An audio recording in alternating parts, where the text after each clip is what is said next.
Mesdames et Messieurs les experts, Mesdames et Messieurs, que dire après avoir entendu un si brillant discours de la part de mon aîné, le Premier ministre Duncan, qui a si brillamment tracé le cadre de cette réunion de ce matin et qui a si brillamment également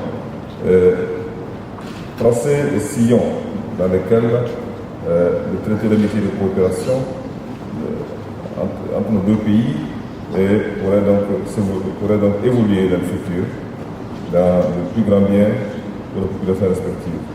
Félicitations, Monsieur le Premier ministre. Alors, vous me permettrez d'exprimer, Monsieur le Premier ministre, toute la satisfaction qui est la mienne de me retrouver aujourd'hui, 28 juillet 2016, à la veille du 8e anniversaire de notre traité commun, accompagné d'une forte délégation du gouvernement burkinabé pour prendre part aux travaux du Conseil conjoint du gouvernement et poursuivre ainsi la construction de l'amitié ivoiro-burkinabé fondée sur la fraternité, comme vous l'avez si bien dit, et surtout sur une vision partagée de notre destin commun. Oui, je parle du destin commun, car, comme vous l'avez dit, l'amitié ivoiro-burkinabé puise ses sources dans l'histoire,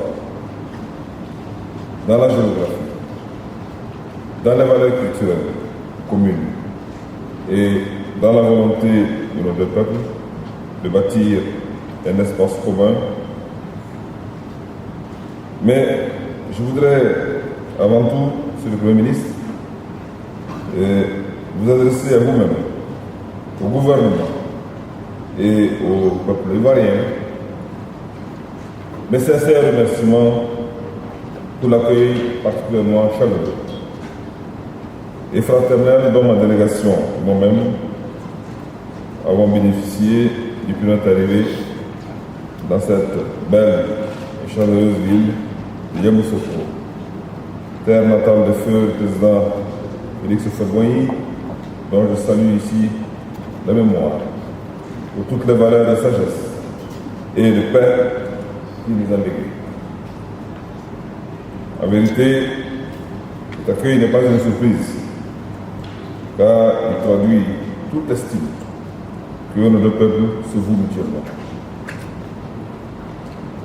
Monsieur le Premier ministre et chers frères, il y a 8 ans déjà que les deux gouvernements ont décidé d'insuffler une nouvelle dynamique à la coopération entre nos deux États sur la base d'une vision partagée de notre destin commun.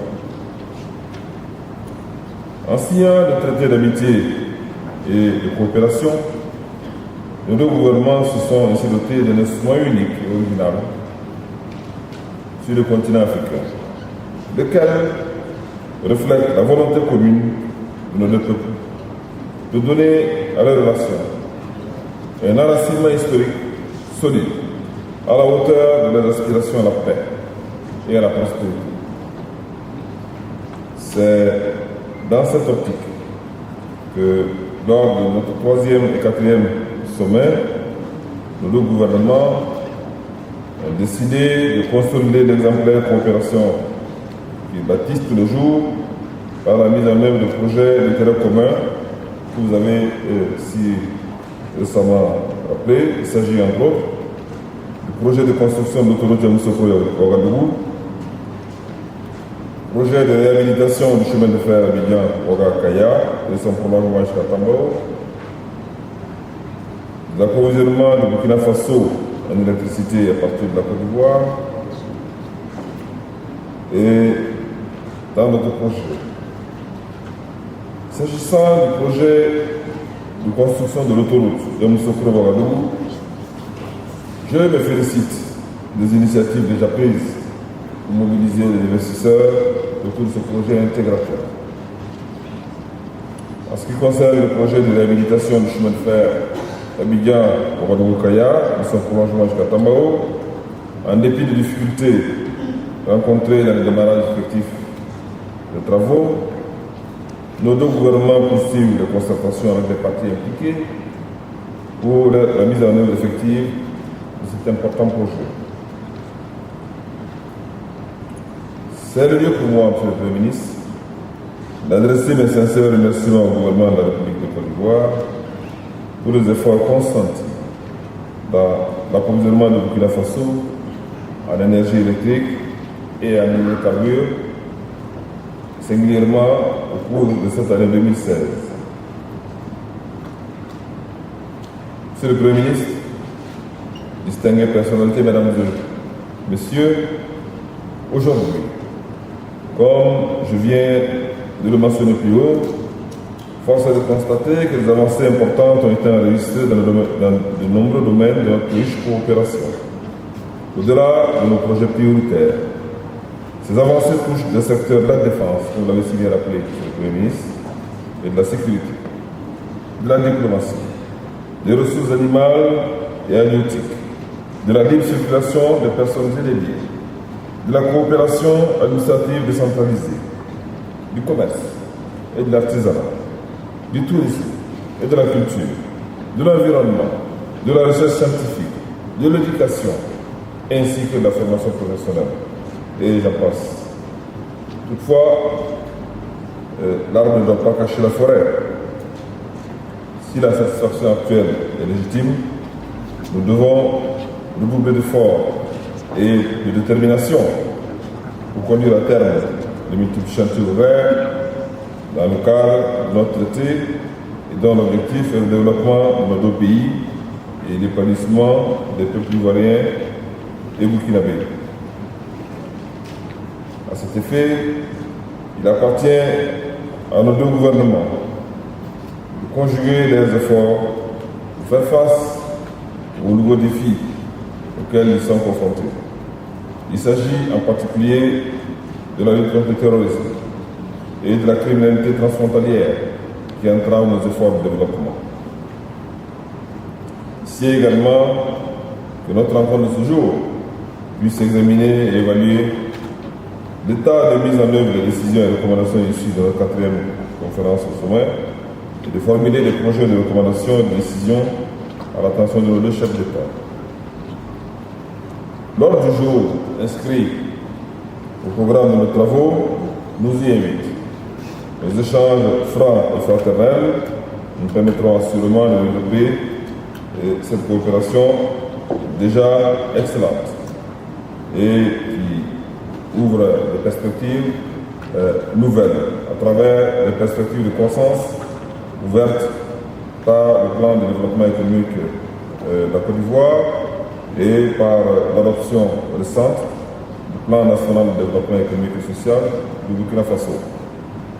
Oui, le plan national de développement économique et social du Burkina Faso, qui traduit la vision et le programme politique du président Roch Christian Kaboré, qui prévoit un volume d'investissement sur le quinquennat d'environ 15 000 milliards.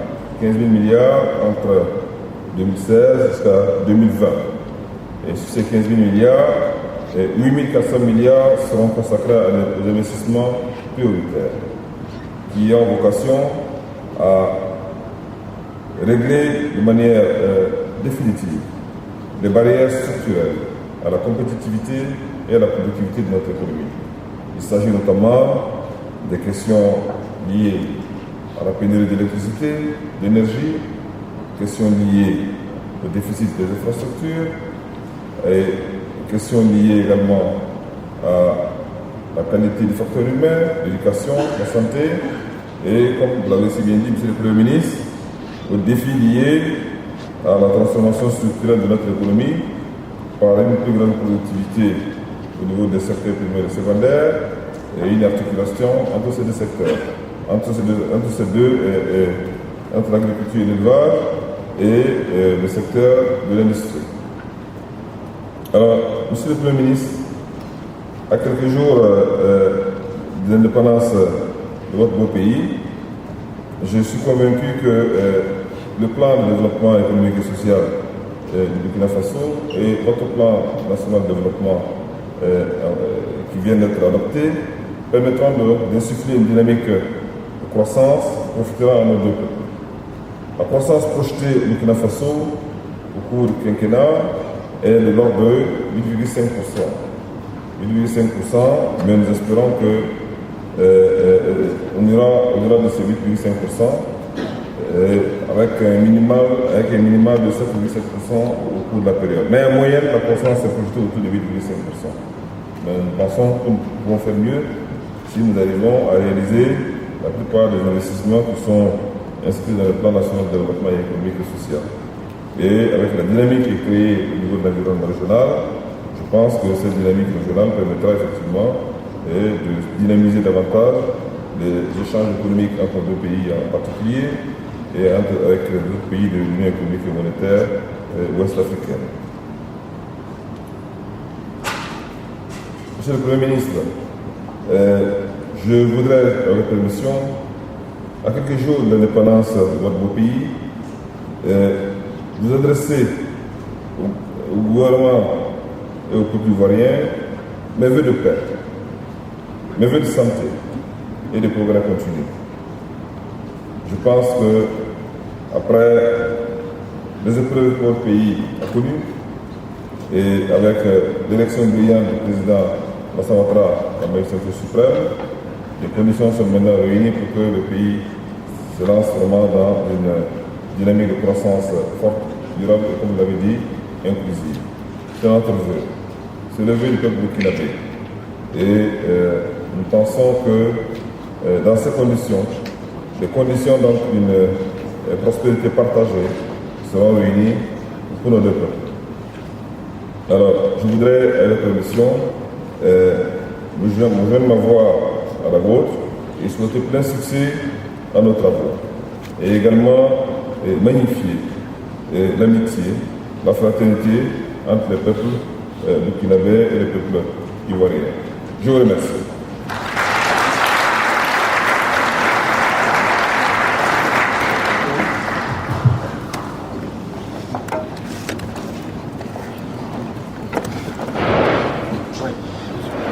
C'était l'intervention de son Excellence M. Paul Kaba Tiba, Premier ministre du gouvernement du Burkina Faso.